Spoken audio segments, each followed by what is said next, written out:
Welcome to RBN creatives media. నేను మీ నక్షత్రం. మనం ఈ రోజు చూస్తున్నాం కదా వినాయకులు బ్యాక్ టు బ్యాక్ మనం షూట్ చేస్తున్నాం. సో ఈ రోజు మనం చూస్తున్న టీం వచ్చేసేసి అచ్చం మహాలక్ష్మీదేవి అలా అవతారంతో వినాయకుని అయితే వీళ్ళు డెకరేట్ చేశారు.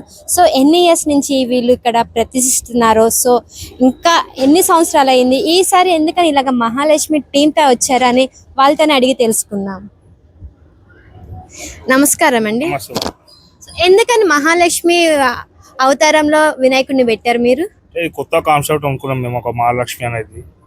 అందుగురించి అందరూ వేరే లెక్క పెడుతాం, మేము మహాలక్ష్మి అవతారం పెట్టాము. సో అంటే ఎప్పటి నుంచి అనుకున్నారు మీరు? మేము 1 year నుంచి ఆలోచిస్తున్నాం. అది 1 year నుంచి. సో ఇప్పుడు మీరు సక్సెస్ అయ్యింది? అవునండి, సక్సెస్ అయిపోయింది. అంటే ఈ విగ్రహాన్ని తయారు చేయించుకున్నారా లేకపోతే ఆర్డర్ ఇచ్చారా? మేము తయారు చేయించుకున్నాం ఓన్ గా. ఎక్కడ? ఇక్కడ తిరుమల ఆర్ట్స్. సో అంటే ముందుగానే స్కెచ్ అనేది గీసి ఇచ్చారా మీరు వాళ్ళకి? గీసి ఇచ్చామండి, మేము ఓన్ గా గీసి ఇచ్చాము. ఎన్ని ఇయర్స్ నుంచి పెడుతున్నారు మీరు గణేష్ ని? 5 years నుంచి పెడుతున్నాం గణేష్. సో 5 years లో ఈ 5 years లో ది బెస్ట్ గణేష్ అని కాంప్లిమెంట్ వచ్చిందా మీకు ఎప్పుడైనా? పోయిన ఇయర్ చాలా బెస్ట్ కాంప్లిమెంట్ అని వచ్చింది. సో ఈ ఇయర్ ఇంకా తెలియదు, చూడాలి, టైం ఉంది కదా. ఇంకా టైం ఉంది. సో బెస్ట్ అని వచ్చింది ఎందుకంటే మహాలక్ష్మి ఐశ్వర్య గణేష్ అవుతారా మీరు?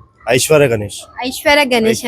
సో చూస్తుంటే మహాలక్ష్మి దగ్గర కనక వర్షం ఏదైతే ఉందో, సో అట్లాగనేసరికి ఇంకా మహాలక్ష్మి అనుకున్నాము. సో చేతిలో ఉన్న నెక్లెస్లు కానీ, జ్యువెలరీ కానీ, సో ఆ కమల పువ్వులు కానీ ఎవరికి వచ్చింది ఇంత అద్భుతమైన ఐడియా? అంటే స్కెచ్ ముంబై నుంచి చేయించాము, ఇక్కడ కాదు.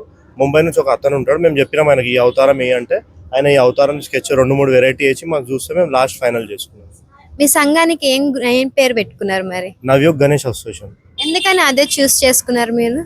నవయుగ్ అంటే మేము అందరం ఆలోచించి పెట్టుకున్నాం. నవయుగ్ అంటే 9 planets అన్నట్టు. 9 రత్నాలు ఉంటాయి కదా, అట్లా 9 రత్నాల లెక్క మేము ఉన్నాం అందరం. ఎంత మంది ఉన్నారు మొత్తం? మేము 23 members ఉన్నాం. అంటే ఇక్కడ వచ్చే డొనేషన్ గానీ సో మీరే చూసుకుంటారా దగ్గర? డొనేషన్ అంతా ఏమున్నా మేమే వేసుకుంటాం, ఎవరేం మాకు అట్లా ఏం ఇయర్ బయటికి. అంటే ఈ 5 years అంటే స్టార్టింగ్ వినాయకుని పెడదామని ఆలోచన ఎవరికి వచ్చింది మీ గ్రూప్ లో? అందరం అనుకొని పెట్టినాం మేము అందరం.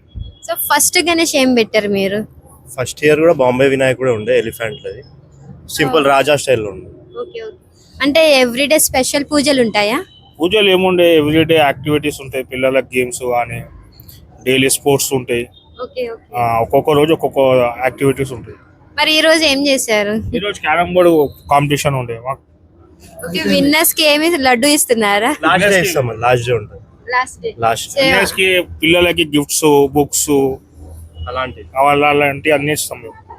అన్నదానం గానీ రేపు అన్నదానం ఉన్నది, ఎల్లుండి ఐస్ క్రీమ్ ఉన్నది, ఎల్లుండేమో ఒక చాట్ ఉన్నది, మళ్ళీ ఎల్లుండి దోశ. అట్లా 11 days ఒక 11 వెరైటీ. అంటే ఎవ్రీడే ఒక స్పెషల్ ఐటమ్ భక్తులకి ఇస్తున్నారు మాట. ఇస్తున్నాం రొటీన్ కాకుండా. అంటే ఎంత మందికి సుమారుగా భక్తులకి మీరు అలా అన్నదానం చేసి 200 members ఉంటారు. అంటే మేబీ ఎక్కువ వస్తే మా దగ్గర అడ్జస్ట్మెంట్ ఉన్నది. అంటే ముందుగానే ప్లాన్ తో ఉంటాం. ఊరేగింపు ఎట్లా ప్లాన్ చేసుకున్నారు? 11 days ఉన్నది ఈసారి మాది. ఎవ్రీ ఇయర్ 7 days ఇస్తాము, ఈసారి 11 days ఇస్తున్నాం. బాంబే నుంచి బ్యాండ్ వస్తుంది ఎవ్రీ ఇయర్ వచ్చినట్టే. మనకి నెక్స్ట్ డే మరి గ్రహణం ఉంది కదా, ఏ వినాయకుడు ఉండకూడదని ఆదేశం వచ్చింది. మార్నింగ్ తీసుకున్నాం కదా అండి, మేము ఎర్లీ మార్నింగ్ తీసుకొని ఈవినింగ్ నైట్ 12 వరకు నిమజ్జనం అయిపోతుంది మాది. అంటే ఎన్ని ఫీట్స్ ఉన్నాయి వినాయకుడు? 16 feet. అంటే మీరు ఫీట్స్ పెంచుకుంటూ పోతారా లేకపోతే? వచ్చాము ఎవ్రీ ఇయర్. పోయిన ఇయర్ 14 ఉండే, ఈసారి 2 feet పెరిగింది. సో నెక్స్ట్ ఇయర్ కూడా పెంచుకుంటూ పోతారు? ఎందుకని ఖైరతాబాద్ వినాయకుడిని కాపీ చేద్దాం అనుకుంటున్నారు? ఫీట్ వచ్చినాక ఆపేస్తాం అక్కడ. అది ఎన్ని ఫీట్స్ వచ్చాక ఆపేస్తారు? 25-30 ఉండొచ్చు, చెప్పలేదు. సో అక్కడ దాకా ఆపేస్తారు. నెక్స్ట్ ఇయర్ కి ప్లాన్ చేసుకున్నారా ఇప్పుడే? ఇప్పుడు వినాయక చవితి అయిపోయినాక నవరాత్రి వస్తుంది, నవరాత్రిలో ప్లానింగ్ చేస్తాం. సో నవరాత్రి ఉత్సవాలు కూడా చేస్తారా? ఇక్కడ నవరాత్రి ఉత్సవాలు కావు, వేరే ఉత్సవాలు అయితే ఇక్కడ. అంటే వేరే ఉత్సవాలు అంటే బోనాలు చేస్తాం ఇక్కడ అంతే. ఓకే, బోనాలు అంటే మన తెలంగాణ పెద్ద పండగ అంటే బోనాలు డెఫినెట్ గా చేయాల్సిందే కదా. ఎస్, అంటే ఊరేగింపు ఇంకా మీకు చాలా సక్సెస్ఫుల్ అవ్వాలని, మరిన్ని మంచి గణేష్ని పెట్టాలని, అందరి నుంచి మీకు మంచి కాంప్లిమెంట్ రావాలని మా ఛానల్ తరపున మనస్ఫూర్తిగా కోరుకున్నా. థ్యాంక్ యూ సో మచ్ అండి. Thank you.